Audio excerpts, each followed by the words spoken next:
llegar pues Se inicia la sesión. Se inicia la sesión solemne.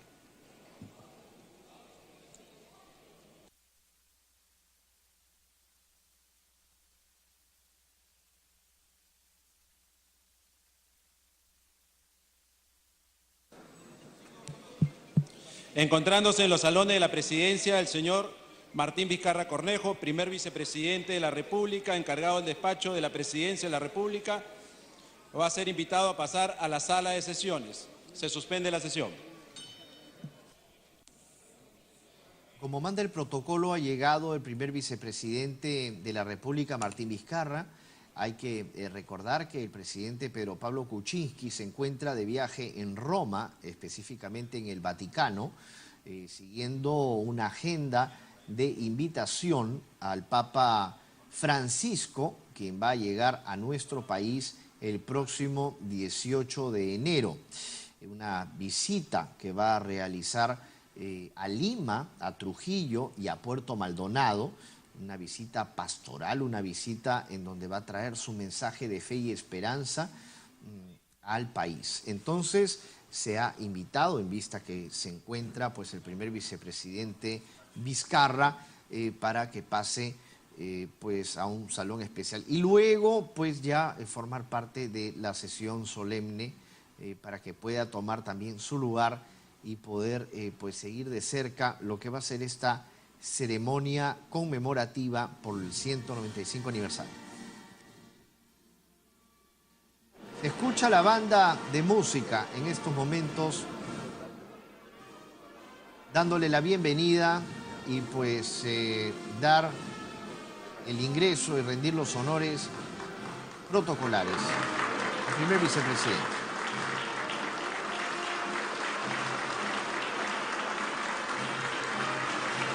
El aplauso es de parte de todas las bancadas del Congreso de la República.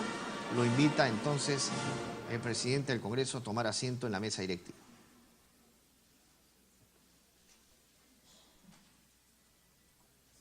Saluda a cada uno de los integrantes de la mesa directiva del Congreso y él toma su posición, toma su lugar en la mesa central del hemiciclo principal del Palacio Legislativo.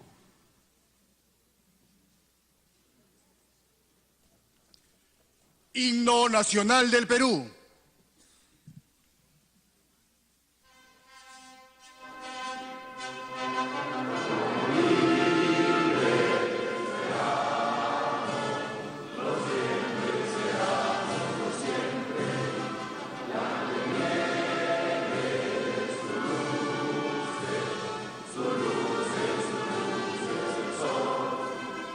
Que cantemos al voto solemne, que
En estos momentos aplauden todas las fuerzas del Congreso de la República. El Congreso de la República saluda a los representantes del Parlamento Latinoamericano, quienes se encuentran hoy en nuestras instalaciones con motivo de la cuarta sesión de trabajo de la Comisión de Seguridad Ciudadana, Combate y Prevención al Narcotráfico, Terrorismo y Crimen Organizado del Parlatino.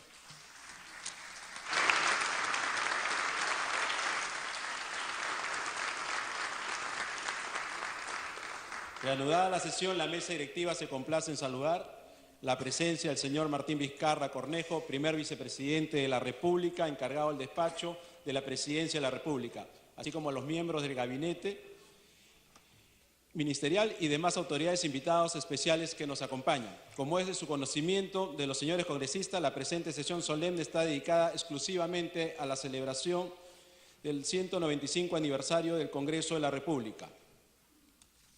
Orden del día.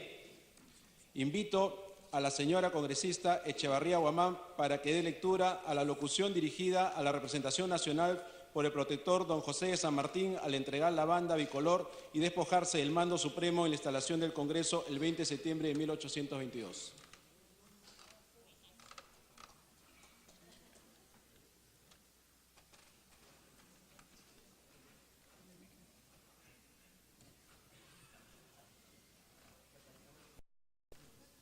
Al deponer la insignia que caracteriza al jefe supremo del Estado, no hago sino cumplir con mis deberes y con los votos de mi corazón.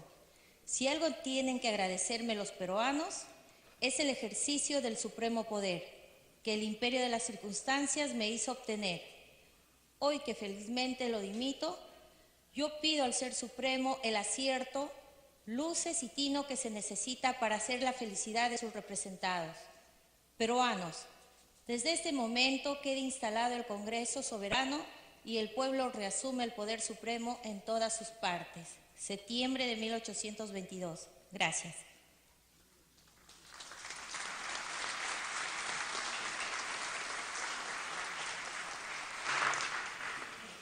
Invito al señor congresista Erechi Chicoma para que dé lectura a un extracto del discurso del doctor Francisco Javier de Luna Pizarro al ser elegido presidente del Congreso Constituyente de 1822.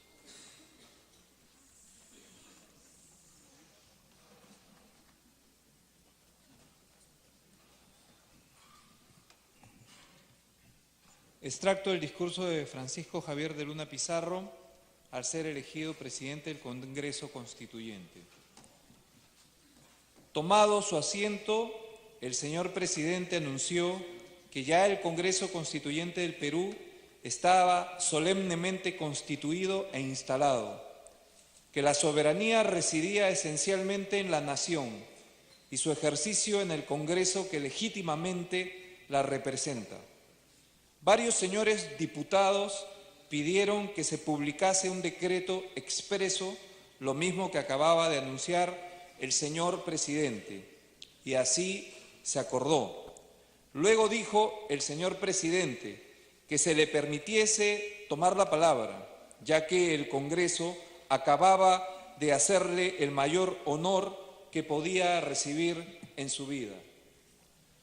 Cuando la representación del Perú se reúne por la primera vez para tratar sobre los augustos intereses de la patria, nuestros ojos deben volverse a las célebres asambleas deliberantes del mundo, donde la experiencia y la reflexión han descubierto el camino de llegar a su fin, que es la expresión de la voluntad general. Discurrió sobre los objetos de un cuerpo deliberante, la necesidad de obviar los inconvenientes a que está expuesto en el ejercicio de sus funciones y el grave peligro de caer en el caos de la anarquía, cuando celosos los representantes no pueden formarse un voto general o bajo el formidable peso de una facción, cuando la minoridad prevalece o domina a la mayoría. Sembrados están, dijo, de restos de ruinas ajenas las veredas que vamos a cruzar, y recorrió rápidamente la historia de algunos congresos que por falta de una organización interior regular han presentado resultados bien tristes para el espíritu humano. Dedujo de todo ser de absoluta necesidad que desde los primeros pasos estudien los representantes del Perú conducirse a su objeto por medio del orden que inviolablemente deben observar en sus deliberaciones. Un sistema de policía interior el más propio para prevenir o reducir a su menor número los inconvenientes a que están sujetos los congresos desde el principio de sus operaciones hasta sus últimos resultados. Que facilite a todos los diputados el ejercicio de su inteligencia y la independencia de su opinión, en que todos sean lo que pueden ser, se presten mutuos auxilios y puedan obrar sin confusión. Un régimen interior que imponga al cuerpo entero la necesidad de la reflexión, la moderación y la constancia en sus tareas. Es la tabla que nos salvará del naufragio. Añadió, ella no es obra del momento y debe encargarse por el Congreso a una comisión que prepare los trabajos. Mientras esto se verifica y debiendo dar principio hoy mismo a deliberaciones de la mayor trascendencia, es indispensable tener a la vista alguna de las instituciones o reglas principales generalmente adoptadas en las asambleas deliberantes de mayor nombradía. E hizo una enumeración circunstanciada de las respectivas a la iniciativa, debate y votación de las proposiciones. Concluyó encargando a los espectadores un profundo silencio, porque si las galerías llegaban a tomar ascendiente en las deliberaciones del Congreso, el resultado sería la anarquía. Septiembre de 1822. Muchas gracias.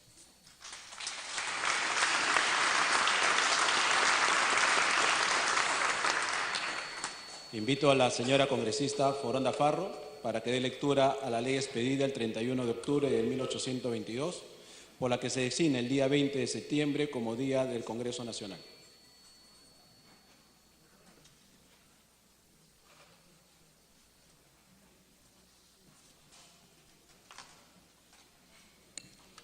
Ley que dispone que el aniversario del Congreso de la República sea fiesta nacional.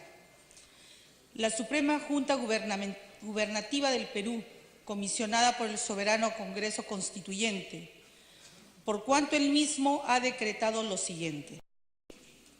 El Congreso Constituyente del Perú, deseando perpetuar la memoria del venturoso día en que por la primera vez se reunieron los representantes del pueblo peruano, mediante cuyo acto declaró y puso en ejercicio su soberanía, consiguiente al juramento de la independencia que tiene ratificado, ha venido en decretar y decreta lo siguiente. Artículo primero. El 20 de septiembre, aniversario de la instalación del Congreso Constituyente del Perú, se dedicará a una fiesta nacional, indicándose así en el calendario. Artículo segundo. Por decreto posterior, se dispondrá la forma de esta solemnidad. Tendréislo entendido y dispondréis lo necesario a su cumplimiento, mandándolo imprimir, publicar y circular. Dado en la Sala del Congreso en Lima, a 30 de octubre de 1822. José de la Rey Loredo, presidente. José Sánchez Carrión, diputado secretario. Pedro Pedemonte, diputado secretario. Por tanto, ejecútese, guárdese y cúmplase en todas sus partes por quienes convenga. Dará cuenta de su cumplimiento el secretario del despacho en el Departamento de Gobierno. Dado en el Palacio de la Junta Gubernativa en Lima, a 31 de octubre de 1822. Firmado José de la Mar, Felipe Antonio Alvarado, el Conde de Vista Florida, por orden de su Excelencia Francisco Valdivieso. Muchísimas gracias.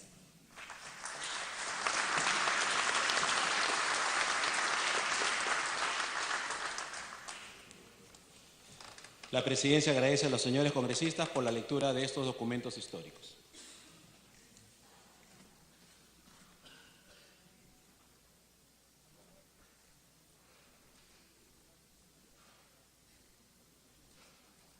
unos momentos se ha realizado es dar lectura a la locución que pronunció el protector del Perú, José. Discurso del señor Luis Galarreta Velarde, presidente del Congreso de la República.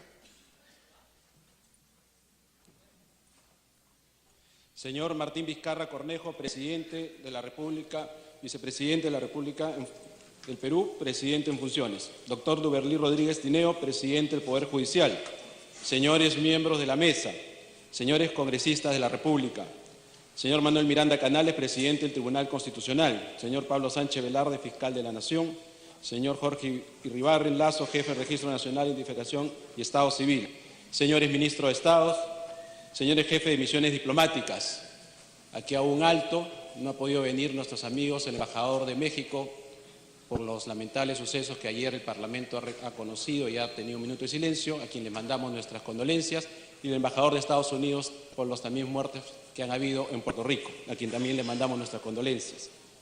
Señores jefes, gobernador de la región de Lima, señor alcalde de la provincia constitucional del Callao, señor jefe del Comando Conjunto de las Fuerzas Armadas, señores comandantes generales de las Fuerzas Armadas y Policía del Perú, señores representantes de organismos internacionales, autoridades en general, señores trabajadores del Congreso, señoras y señores.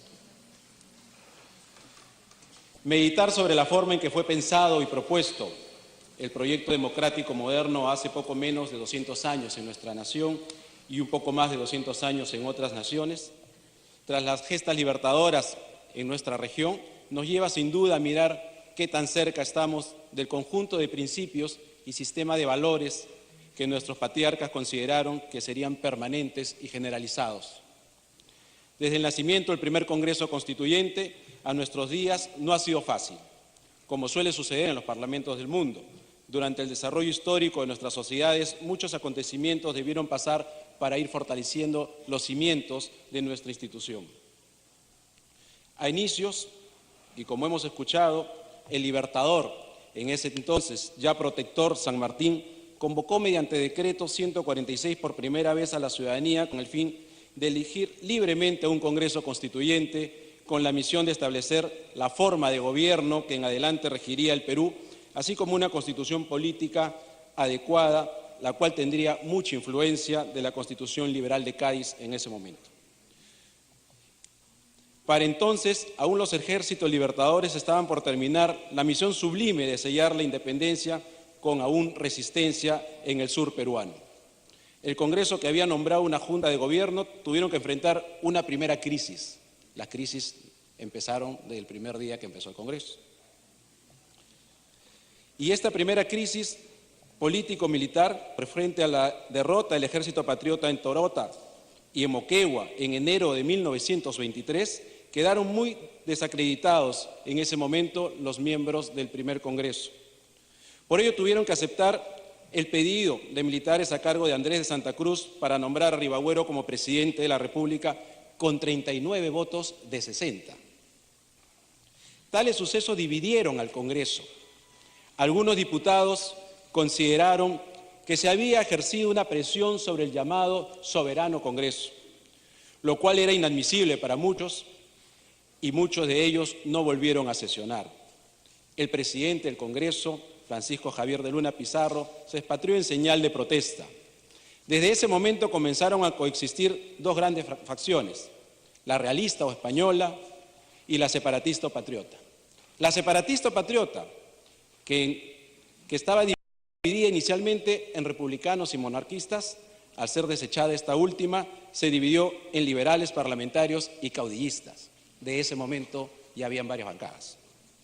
Cabe anotar también que en aquel entonces el reglamento interior del Congreso disponía que se hiciera mensualmente la renovación de las mesas y que los secretarios fueran 2, que durarían en el cargo un número igual de meses, renovándose cada una mensualmente y quedando el reemplazo como secretario suplente. Estas dos situaciones históricas muestran que aún quedan algunas características del primer Congreso original.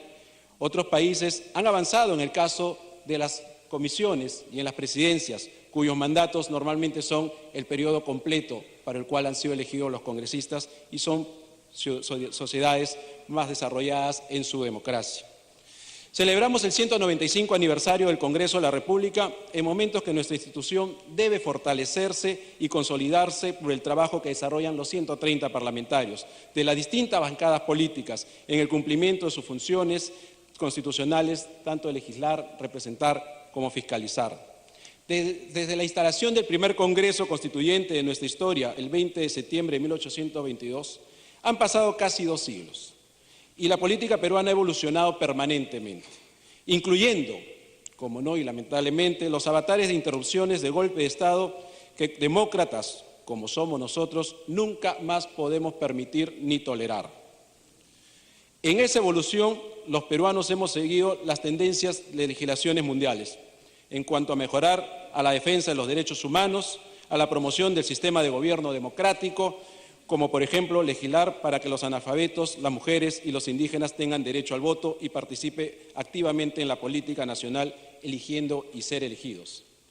La historia y el diario de los debates, que invito a revisar, y que en algún momento se dividió en Cámara de Diputados y Senado de nuestra República, han registrado extensos intercambios de ideas, de argumentos centrales, de las diversas posiciones políticas principistas de cada grupo partidario representados en el Poder Legislativo.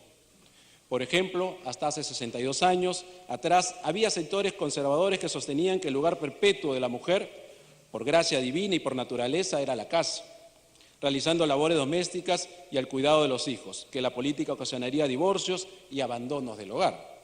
Sin embargo, aquellos argumentos de los varones que abogaban por darles el derecho a voto valoraron los aportes y nuevos enfoques de la política y la vida nacional.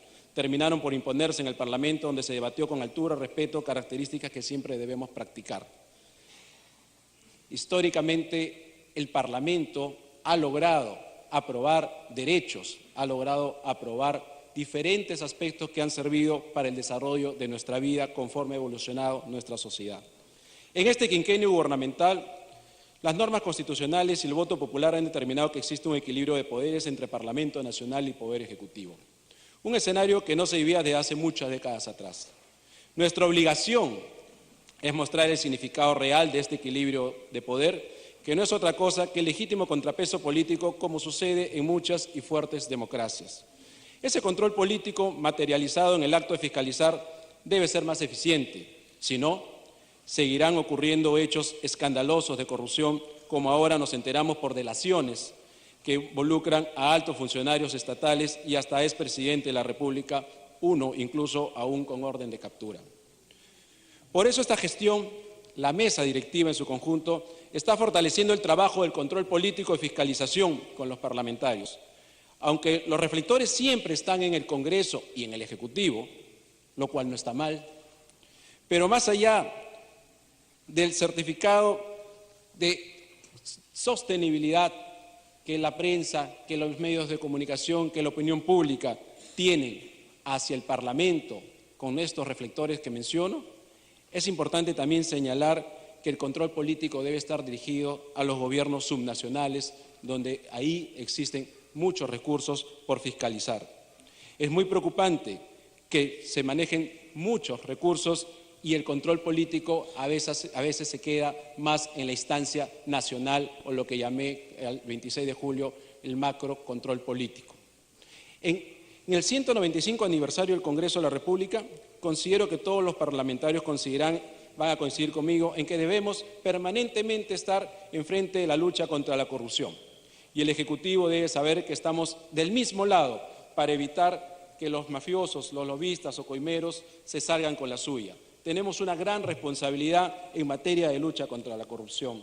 La ciudadanía debe saber que las comisiones investigadoras que están trabajando arduamente con participación de los grupos parlamentarios que hemos reformado en la Constitución, hemos logrado nosotros, por ejemplo, tener una primera reforma constitucional por unanimidad, que es declarar imprescriptible los delitos de corrupción y ampliado el plazo de detención para los integrantes de organizaciones criminales.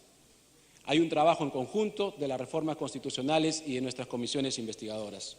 Estas son muestras palpables de que no vamos a dejar de luchar por poder erradicar a los corruptos de la administración pública. El mejor homenaje que le podemos tributar a nuestros antecesores diputados, senadores, constituyentes, mujeres y hombres de bien que estuvieron antes que nosotros en estos curules, es renovar nuestro juramento de fortalecer el Congreso y que el pueblo peruano sienta que representamos sus intereses más anhelados. Señoras y señores congresistas y estimados invitados, nos une una sola causa en el trabajo, el bienestar de todos nuestros compatriotas, en especial de aquellos que aún no se sienten y no sienten el crecimiento económico del país y que reclaman solución a sus principales problemas como es la inseguridad ciudadana o como son la mejora económica. Recordemos que en este recinto se han dado importantes debates que han determinado el rumbo de la vida política, social e individual de nuestra sociedad. Hoy estamos a pocos años de nuestro bicentenario republicano y en ese momento de reflexionar, es el momento, de reflexionar sobre lo avanzado y sobre lo que haremos para fortalecer nuestra institución y la democracia en el país. Estamos conscientes que las normas que elaboramos nos permitirán una mejor representación parlamentaria que identifique la defensa de nuestra institución democrática y el fortalecimiento de los partidos. El día de ayer, conversando con el ministro de Educación aquí presente, comentaba lo que también señalé el 26 de julio. Es importante que nuestros niños conozcan más sobre las funciones del Parlamento. Nuestra ciudadanía se entera de lo que es y lo que hace el Parlamento solo a través de los medios. Es importante reforzar la currícula y estamos trabajando pronto un convenio con el Ministerio de Educación. Nuestro Congreso, con miras al bicentenario, debe tener un plan estratégico. Carece hoy de un plan estratégico nuestro Parlamento. El último fue elaborado hace ya algunos años atrás. Tenemos que analizarlo juntos, con sus representantes de todas las bancadas en las instancias correspondientes, un plan estratégico que mire al bicentenario, con mecanismos para interactuar con los ciudadanos, con mayor eficiencia en la fiscalización, a nivel nacional y a nivel también del propio Congreso interno, un Congreso moderno, donde colaboremos en algo con el medio ambiente para poder evitar tanto papel y tener un Parlamento sin papeles. Un Congreso con un gobierno abierto, digital, moderno, pero siempre volviendo a los valores y principios de nuestros patriarcas y de los grandes seres humanos que estuvo en este hemiciclo como el almirante Miguel Grau. Finalmente, y no menos importante, me dirijo también a los trabajadores del Congreso, aquellos que hacen posible que las funciones de los parlamentarios sea eficiente, que pueda llegar a los ciudadanos, a los trabajadores del Congreso que me conocen durante muchos años. Le digo que en los pocos meses que me queda de gestión, ellos podrán ver que nuestra mesa directiva pasa a ver reconocer su trabajo. Alguna vez en este hemiciclo, algún presidente planteó, y no lo estoy planteando por si acaso, planteó incluso algunos aspectos importantes para los trabajadores, por ejemplo, en temas de recreación. Y nuestros trabajadores fueron cuestionados públicamente como si los trabajadores del Congreso fueran de segunda clase a trabajadores de otras instituciones públicas que tienen todos los beneficios como corresponde, hasta de recreación. Por eso le digo a ellos, esta mesa directiva tiene muy presente dentro del reglamento interno de trabajo y dentro del reglamento del Congreso reconocer lo que corresponde a nuestros trabajadores. Gracias por su esfuerzo. Trabajemos unidos y sin descanso para llegar al bicentenario de nuestra independencia, que nos falta muy poco y que tenemos que mirarlo con un plan estratégico de cuál es el Congreso que queremos para el futuro. Queremos que el Perú, y a eso tenemos que trabajar, y los peruanos se sientan orgullosos de nuestra institución. Feliz aniversario, Congreso de la República. Muchas gracias.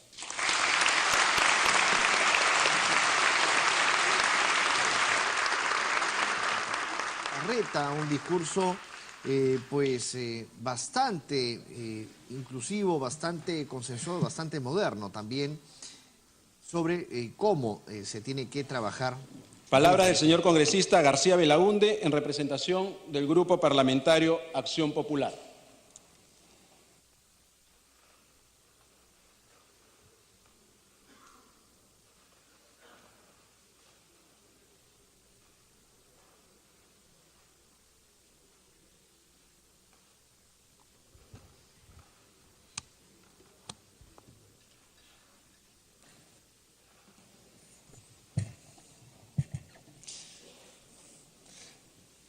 Señor presidente, señor presidente, señor vicepresidente encargado del despacho presidencial, excelencias todas.